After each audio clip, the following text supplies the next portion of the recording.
साथियों, पिछले वीडियो में हमने संख्या पद्धति के बारे में पढ़ा था। लास्ट जो हमने टॉपिक छोड़ा था वो था परिमेय संख्याएं।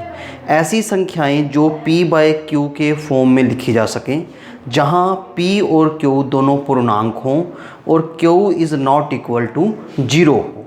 ऐसी संख्याओं को हम परिमेय संख्याएं कहते हैं। तो इसका मीनिंग ये भी हुआ कि कुछ संख्याएं ऐसी भी हैं जो p बाय q के फॉर्म में नहीं लिखी जा सकती, जहां पर p और q पूर्णांक हैं।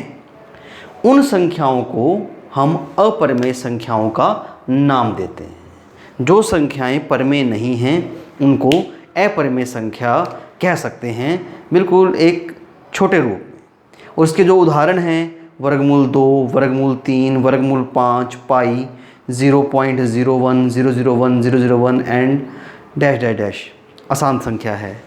तो ये हमारे पास अपरिमेय संख्याओं के उदाहरण हैं। और ये अपरिमेय संख्या क्यों हैं? वर्गमूल 2, वर्गमूल 3, वर्गमूल 5, जिनका वर्गमूल एक पूर्णांक नहीं है, और ये अपरिमेय क्यों हैं ये हम कक्षा 10 में पढ़ेंगे।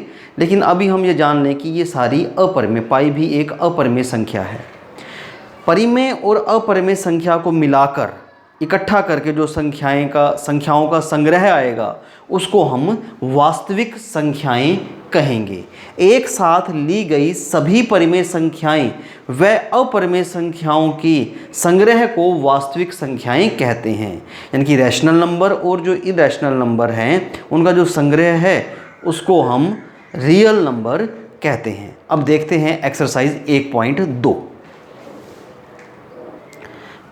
आइए अब हम एक्सरसाइज 1.2 का पहला क्वेश्चन देखते हैं, जिसमें हमें सत्य अथवा असत्य के बारे में बताना है और इनके कारण भी बताने हैं।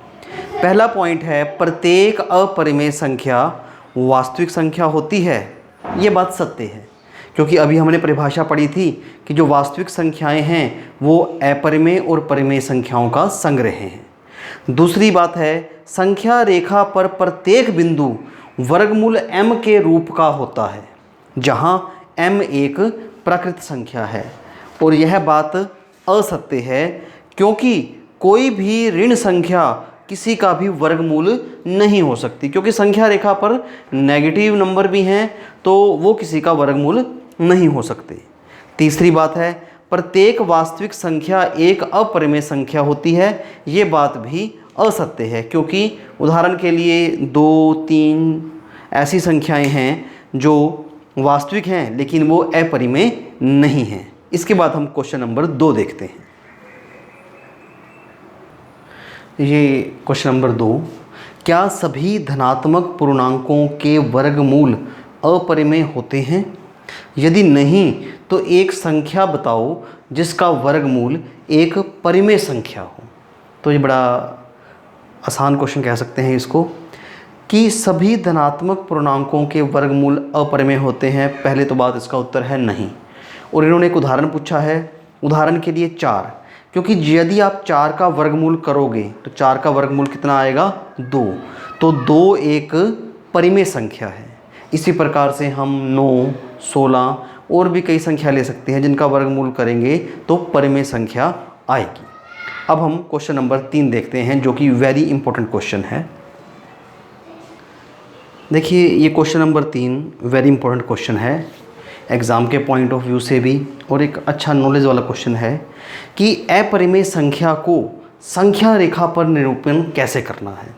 इससे पहले कि हम इसको क्वेश्चन को शुरू करें, एक पाइथागोरस गुण जो आपने कक्षा 7वीं में और 8वीं में पढ़ा है, एक बार उस पर नज़र डालते हैं कि किसी समकोण त्रिभुज में समकोण को बनाने वाली भुजाओं के वर्गों का योग समकोण के सामने वाली भुजा के वर्ग के समान होता है।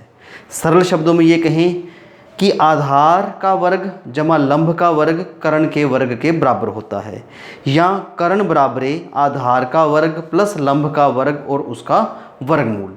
ये पाइथागोरस गुण आपने कक्षा 7वीं में बहुत अच्छी तरह से किया हुआ है।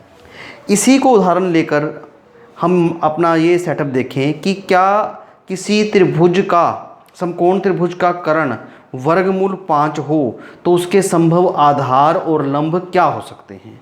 यानी कि 5 को आपने ऐसे दो संख्याओं के वर्गों के योगफल के रूप में लिखना है, तो वो हमारे पास अंक आए 2, 2 का वर्ग और 1 का वर्ग। क्योंकि जब आप 2 का वर्ग करोगे तो 4, 1 का वर्ग करोगे तो 1, यानी कि 5 आ जाएगा और उसके ऊपर क्या है, वर्गमूल। बस अब हमारा कार्य आसान हो गया। हमने एक ऐसा समकोण त्रिभुज बनाना है जिसका आधार 2 और लंब 1 हो। हमने एक संख्या रेखा का निरूपित किया, जैसे आपने कक्षा 7वीं में 8वीं में पढ़ा है। 1-1 सेंटीमीटर के डिस्टेंस पर हमने ये पॉइंट इनके मार्क कर दिए हैं। ये 0 है, ये पूर्णांक 1, 2, 3, इधर जो है संख्याएं -1 और -2 हैं। यहाँ से O से 2 तक हमने इस त्रिभुज का आधार ले लिया और इस आधार पर एक लंब खींचा और उसको 1 सेंटीमीटर काट दिया। यानी कि ये जो पॉइंट, हम इसकी कल्पना करते हैं कि ये पॉइंट C है। सपोज़ इस पॉइंट से CA का डिस्टेंस 1 सेंटीमीटर है और O और C का जो डिस्टेंस है वो 2 है। तो इसका जब हम इस कर्ण को मिलाएंगे OA को, तो ये वर्गमूल 5 आ जाएगा। समकोण त्रिभुज ACO में आधार OC 2 सेंटीमीटर, लंब AC 1 सेंटीमीटर, तो कर्ण कितना आ जाएगा, वर्गमूल 5। यानी कि OA का जो डिस्टेंस है वो वर्गमूल 5 आ जाएगा। यदि इस वर्गमूल 5 को आपने संख्या रेखा पर निरूपित करना है, आप O पे प्रकार रखें और A जितनी प्रकार को ओपन कर लें। हम ये कह सकते हैं OA को त्रिज्या मानकर, A को केंद्र मानकर, O को केंद्र मानकर आप एक यहाँ से चाप लगाएं और वो चाप किस बिंदु पे मिलती है, B। यदि OA वर्गमूल 5 है तो OB भी वर्गमूल 5 आएगा। यानी कि O से लेकर B का जो डिस्टेंस है ये संख्या रेखा पर वर्गमूल 5 का निरूपण है। आप वर्गमूल 2 को, वर्गमूल 3 को भी संख्या रेखा पर निरूपित कर सकते हैं। धन्यवाद।